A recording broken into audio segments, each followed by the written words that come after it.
The National Desk, America's News Now.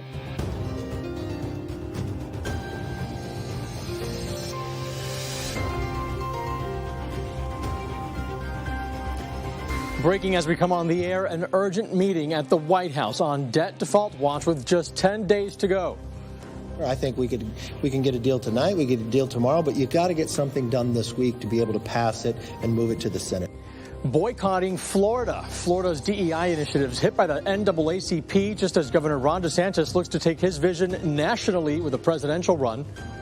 Beware that your life is not valued, that we have a political landscape that could cause harm as we prepare for the 2024 elections. And TikTok fighting back, taking on the Big Sky State, the lawsuit that could impact the future of the social media app all across the country. I'm Eugene Ramirez. We begin with breaking news. Right now, President Biden and House Speaker Kevin McCarthy are at the White House meeting in hopes of hammering out their differences and avoiding a catastrophic debt default. Aides from the two sides meeting throughout the day, while both Biden and McCarthy confirmed that they spoke over the phone yesterday and the discussion went well. The president has pushed for a clean deal on raising the borrowing limit, saying the budget is a separate issue. But McCarthy is adamant the total amount of spending cannot stay the same. We have to spend less than we spent last year, and you got to know why. The Democrats spent $6 trillion. That brought us inflation, more dependent on China. We've had 3 of the biggest 4 banks failures just in the last couple months. The president says he would be willing to cut spending if tax adjustments are also included. Treasury Secretary Janet Yellen continues to say June 1st is a real deadline. We expect to be unable to pay all of our bills in early June and possibly as soon as June 1st. So I think that that's a hard deadline. And while we have not hit that June 1st deadline just yet, we're already seeing some consequences from all this uncertainty. The markets continuing their mild slide from Friday as the Dow falls just under 0.5 point at today's close. Experts warn as we get closer and closer to defaulting, borrowing costs could go up. That could hurt financial markets that are already shaky. Consumers may want to hold off on big purchases, and businesses may want to pull back on some investments and hiring as well. A new survey released by the Federal Reserve shows the economic well-being of the United States households right now fell in 2022. In the fourth quarter of last year, 73% of adults claimed to be doing well financially, but it was a 5-point drop from 2021 and the lowest mark since 2016. And in a new AP NORC poll released today, take a look here, only 24% of respondents feel the economy overall is doing well, weighed down by just 7% of Republicans rating the economy highly. Compare that to 41% of Democrats with a favorable view of the U.S. economy right now. Meantime, TikTok filing a lawsuit against Montana today after the state enacted a ban on the app last week. The company claims that the law, which goes into effect on January 1st of next year, is unconstitutional and based on unfounded claims. TikTok saying, quote, this unprecedented and extreme step of banning a major platform for First Amendment is flatly inconsistent with the Constitution. Well, a spokesperson for Montana's Attorney General says a legal challenge was expected and the state will defend the law. Republican Senator Tim Scott officially running for president of the United States. He announced his decision at an event today in South Carolina. Scott emphasizing his poor upbringing and his experience growing up as the son of a single mother. Our party and our nation are standing at a time for choosing victimhood or victory. Scott enters a growing field, having already raised $22 million while attracting some Republican political support to his campaign as well. Former President Trump, though, widely seen as a frontrunner among the 6 Republican candidates who have so far announced campaigns. At the same time, black voters softening in their support for President Biden. Janae Bowens has a look at why this key Democratic group seems to be growing dissatisfied, at least some bit, with the party. Senator Tim Scott is looking to make history again as the first black Republican president. Black ones and white ones, the red ones and brown ones, working together. Scott's announcement comes at a time when black voters are less enthusiastic about President Joe Biden as he seeks a second term in the White House. I'm actually disappointed in Joe. Now, black voters saying the economy and Biden's age are factors in their waning support of the president. An ABC Washington Post poll shows 52% of Black Americans approve of Joe Biden. That's down from 82% for when he first took office. And 27% of Black people say they would definitely or probably vote for former President Donald Trump. I do believe that Republicans will be more attractive to Black Americans. The NAACP recently issued a travel advisory calling Florida openly hostile toward African Americans because of Governor Ron DeSantis's, quote, aggressive attempts to erase Black history and to restrict diversity, equity, and inclusion programs. If the Biden administration actually has a record to stand on, then it is better for them to stand on it rather than to use a historic organization like the NAACP to do their bidding with this ridiculous political stunt. As support could be shifting, the president touts his legacy. With your voices and votes, I was able to fulfill my commitment to put the first Black woman on the Supreme Court. A Democratic strategist tells me the president needs more messengers to tout his accomplishments for the Black community. But it's clear Black support for Republicans is growing. Exit polls show Republican candidates received 14% of the Black vote in the 2022 midterms compared to 8% in 2018. Now, Janae, with so many identifying as Democrats, why does the Republican Party think that they'll be able to gain support from Black voters? Well, Eugene, part of the reason is that African Americans have been more socially conservative than other Democratic voters, with recent polling showing significant differences between Black and other voters on issues such as abortion and gender identity. Janae Bowens in Washington, thanks. Well, this afternoon, a judge in Tennessee began the process of deciding whether to release the manifesto left by Covenant Presbyterian school shooter. Investigators have asked the judge to not release the manifesto as their work is ongoing and could take up to a year. But the National Police Association and some Republican lawmakers want it made public, arguing that it could provide valuable insight into the shooter's mental state, they say. Those opposed fear it could lead to, quote, copycat incidents. The judge not making a decision today, instead giving police investigators 2 more days to file an extension with the court. Nebraska banning abortion after 12 weeks of pregnancy and also restricting gender-affirming care for people under the age of 19. Republican Governor Jim Pillen signed that bill into law just a few hours ago. The abortion ban takes effect immediately, and it includes exceptions for sexual assault, incest, and medical emergencies. Meantime, the gender-affirming care ban, that goes into effect on October 1st. In Texas, 8 more women have joined a lawsuit asking the state to clarify its meaning of medical exceptions to abortions. There are now 15 women arguing that pregnant patients are being denied abortions despite having serious life-threatening complications. Texas law bans nearly all abortions after 6 weeks and make performing an abortion a felony, except if the mother's life is at risk. State officials say the law was never meant to restrict medically necessary abortions. North Charleston police in South Carolina have joined the FBI in a manhunt. They're looking for this man here, Michael Burham. He's wanted for kidnapping, rape, and multiple homicides. He was last seen wearing a dark baseball cap, blue jeans, and a light-colored T-shirt. Officials in New York and Pennsylvania also searching for that suspect. They say he is armed and dangerous. The police and FBI urging the public to remain vigilant and report any suspicious activity. They're looking for leads right now. Here's the contact information on your screen. The public, if you know about Burham's whereabouts. Idaho murder suspect Brian Kohberger refusing to enter a plea in court today in Moscow, Idaho. Amid his silence, the judge in the case entering a not guilty plea for him. Kohberger is accused of murdering 4 students last November on the University of Idaho campus. The judge set the trial to begin October 2nd. Meantime, in Florida, former Broward County Sheriff's deputy accused of hiding during a mass shooting is getting ready for his trial. Scott Peterson was in court today for a pretrial hearing on whether he holds responsibility for not stopping the 2018 Parkland High School shooter. Prosecutors say he hid as Nicholas Cruz shot up that school.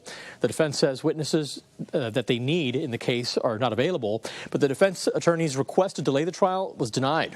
Peterson is charged with perjury, child neglect, and culpable negligence. At this hour, Speaker Kevin McCarthy and President Joe Biden have been in talks at the White House as the debt dilemma continues. We are watching for any development. Stay tuned for that. And the NAACP's bold action against Florida, what it could mean for Governor Ron DeSantis' political ambitions. Then how family members are honoring the legacy of a heroic teacher who died in the Uvalde school massacre. The National Desk is back in 90 seconds.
For just the second time in history, the NAACP has issued a travel warning for the state of Florida. The organization believes black lives are not valued in the state, warning African Americans and other groups may encounter a hostile environment there. Alexis Cruz spoke with the NAACP about the timing of this announcement and explores what it could mean for Florida Governor Ron DeSantis' political future.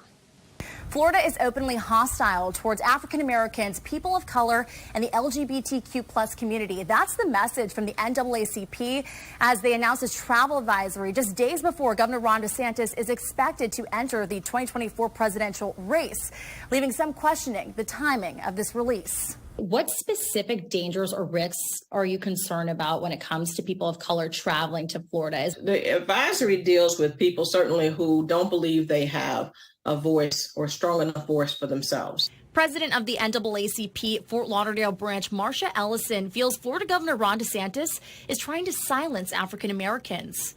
Do you want to see the erasure of African American history in your state? Is this something that you want to see go across the nation? Because we know that it starts here, and he will, if he is successful, then he will take these racist, hostile policies across the nation. The policies Ellison is talking about include cutting off taxpayer funding of diversity, equity, and inclusion programs at public colleges and universities and limits to critical race theory instruction in grade school. The organization claims Governor DeSantis' administration has tolerated police brutality towards people of color and attempted to whitewash Black history. For his part, the governor says these policies combat racism and eliminate discrimination. We are going to treat people as individuals. We're not going to treat people as members of groups. And it's also wrong how this has been implemented. It has been discriminatory. As for the timing of this warning, Ellison insists the NAACP began internal discussions months ago. The earliest it could have been done is May. Nothing is incidental in politics. We asked poli-sci professor and state politics expert Charles Zeldin about how this announcement could affect the governor as he's about to announce. Provides weapons for those who oppose DeSantis when their argument is that he hasn't been a very effective governor. He's gotten into a fight with Disney, and now we're in the courts. He's gotten laws passed, but they've been tied up in the courts. That it's all show and no substance, which is the opposite of what DeSantis is arguing to his primary voters. Governor DeSantis' office says this is nothing more than a transparent political stunt. What is your direct response to that? That is that he is devaluing, continuing to devalue our lives. Police brutality is not a stunt to us. The NAACP is actually the third organization to issue a travel advisory to the state of Florida. They join Latino groups as well as the LGBTQ+ community activists. Reporting in West Palm Beach, I'm Alexis Cruz for the National Desk, America's News Now. The National Hurricane Center is watching tropical activity in the Atlantic just days before the beginning of hurricane season on June 1st. The disturbance just northeast of the central Bahamas has a 10% chance of forming into a tropical storm, though it's forecast to move away from the U.S. mainland. Colorado State University projecting 13 named storms that includes 6 hurricanes, 2 of which could become major hurricanes this season. Meantime, the National Oceanic and Atmospheric Administration, NOAA, they'll release their projections on Thursday. Venmo is officially opening up its platform to teenagers. By Venmo estimates, some 9 million teens were already using the account through their parents, but that's in violation of company policy. Well, with this new method, it would be more straightforward for them, and parents will be given access and control over the account. They'll be able to see transactions and also adjust privacy settings, as well as lock and unlock a debit card linked to that teen's account. Today, Meta was fined a record $1.3 billion by the European Union in a privacy dispute. The EU ordered the company to stop transferring European user data to the U.S. by October and to bring its data operations into compliance with European privacy rules by November. Meta said it would appeal and ask courts to put the decision on hold. If the decision is not overturned, Meta has to erase 10 years' worth of data from hundreds of millions of EU users' accounts. The United States signed a new security pact today with Papua New Guinea, just north of Australia. The State Department says the agreement will improve the Pacific Islands nation's defense forces and help regional stability. President Biden was originally supposed to travel there to sign that pact, but he canceled the trip to return to the U.S. and deal with the debt limit talks. Secretary of State Antony Blinken traveling there in his place. This full agreement will likely be made public within a few months. The Colorado River is not going to dry up, at least not yet. Arizona, California, and Nevada have reached a breakthrough agreement that they'll all take less water from that river. The deal calls for the federal government to pay about $1.2 billion to irrigation districts, cities, and tribes, if they temporarily use less water, that is. They'll also make additional cuts beyond that, resulting in a 13% reduction of total water use in the lower Colorado Basin through the year 2026. Two-thirds of new cars sold here in the United States would be electric by 2032. That's a requirement that the government is looking for now. But as the country transitions to electric vehicles, it's going to take major upgrades to achieve this ambitious new rules. So can the country do it in time? Spotlight on America's correspondent Angie Moreski investigates. So this is electric. This is electric. One of the very first. One of the first. Brad Brownell knows cars. He's director of the Crawford Auto and Aviation Museum in Cleveland, Ohio. And as a longtime automotive writer, took a 10-day cross-country trip to evaluate the nation's EV charging network. The biggest surprise to me was I found places like Fort Wayne, Indiana, had almost no charging at all. He calls the middle of the country an EV charging wasteland. Right now, the country has about 53,000 public EV charging locations nationwide. States with the most, California by far, followed by New York, Florida, and Texas. States with the fewest, Montana, North Dakota, Wyoming, South Dakota, and Alaska. Spotlight on America rented a Tesla Model 3 and hit the road in Ohio. When you're driving long distance in an EV, range anxiety is very real, not only because of the patchy charging network, but also because of the reliability of the charging stations once you do reach them. I've experienced extremely slow charging, and I've experienced where I've had to call and have the machine reset.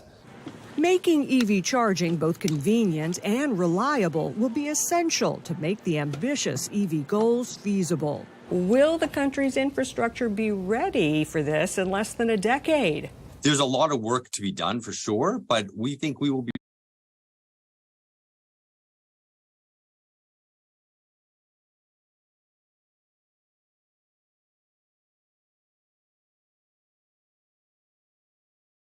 Barabee says construction is underway to build out the charging network. We will be able to build out across every interstate, every U.S. highway, all the major roads, having them at least every 50 miles. $7.5 billion from the infrastructure law passed in 2021 is funding the effort, with tens of millions of dollars designated for every state. The goal to go from just under 150,000 individual public charging outlets now to 500,000 by 2030. Can the electric grid handle the acceleration towards this transition? The answer, the devil really is in the details. Dr. Ramteen Sioshansi is a leading expert on energy technology. He's a professor and director of Carnegie Mellon University's Electricity Industry Center. It depends really on how people are going to be using and recharging their vehicles. Sioshansi says the grid does have excess capacity for increased demand, but managing when customers charge will be important to avoid overload at peak times. In 1900, it was easier to have an electric vehicle like this than a gas vehicle. Yes. Car enthusiasts like Brownell are hopeful history will repeat itself, especially with billions of dollars being spent now to make it happen. Spotlight on America also wanted to interview the Secretary of the Department of Transportation for this report, since they distribute all of that infrastructure money to the states, but their office declined. I'm Angie Moreski for Spotlight on America. We continue watching for Speaker McCarthy to come out and address the press after meeting with the president. We want any updates here on how things stand right now with just days to go before the U.S. potentially runs out of money going into default. We'll be back here in 90 seconds.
We're back taking the pulse of America, and we start in Texas, where a woman who died protecting students in the UVALDE school's tragedy is being remembered. A pocket dial is how she found out her mother had been shot. She was kind of like Too distraught to drive, her coworker took her to UVALDE. But I remember sitting there and I was thinking, I just closed my eyes and I was thinking, this is the last moment that I'm gonna know my mom is alive, because I'm gonna walk in there and they're gonna tell me that she didn't make it. Ava had always been Adeline's hero, but on that day, she became a hero for everyone else, too. My best friend's dad is a trooper, because he responded that day. And he said, your mom died protecting her students. I was so heartbroken, but just listening to that made me feel so proud to know she went out as a legend. Like, she did this and she saved these kids. Since that day, Adeline has focused on making sure people remember her karaoke and CrossFit-loving mom. There have been 5Ks, scholarship funds, and even celebrities taking notice. This is Maggie Mireles, and her sister Eva Mireles was a teacher and a hero who lost her life protecting her students during the school shooting in Uvalde, Texas. Maggie is continuing her fight. Chris Lane travels with Bibles in a box in the back of his car. People that need the message of hope for anything, there it is. It's an outreach he and his family started in memory of a cousin who died from brain cancer. A survivor, diagnosed when he was just a baby. The doctor in Charleston found out I had a brain tumor, and they removed it when I was 10 months old. Now Chris spends much of his time advocating for brain tumor awareness and research.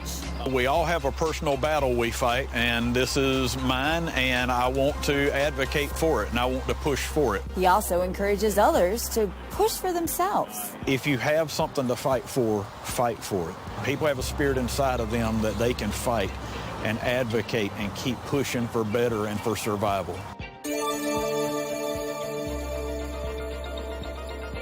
We're just flabbergasted that he still survived. Firefighters say it appears the man survived at least 5 days without food, stuck in a car at the bottom of a ravine. I just want to cry to death just knowing that he was here. Terry Peck says she's known the 56-year-old man for decades and was worried sick, not knowing where he was. But we all knew that somebody had to get to him quick because we knew he wasn't going to have much more time. It all started over 5 days ago when the man was reported missing. What has been done during those 5 days to find him? So the sheriff's office had an active investigation going on where they had multiple people they interviewed, family members, and there was even suspicion that maybe a crime had been committed. They had no idea where the gentleman was at. Until this morning, somebody spotted these tire tracks leading up to the ravine and called the police. When officers got here, they found him way down there in his car next to that tire. The National Desk is back in 90 seconds.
A historic space crew has boarded the International Space Station. The first Saudi woman astronaut, breast cancer researcher Rayana Barwani, a fellow Saudi fighter pilot, a retired NASA astronaut, and a Tennessee businessman, all in space now together. They docked at the ISS just hours ago, before noon, after blasting off yesterday. Each ticket for this Axiom private shuttle is said to cost tens of millions of dollars. They're going to be spending more than a week there on the ISS before they return to Earth, splashing down off the coast of Florida. Join me again on the National Desk tonight at 10 p.m. Eastern for reaction of tonight's debt negotiations at the White House. And, of course, you can get updates around the clock at our website, thenationaldesk.com. Thanks so much for watching.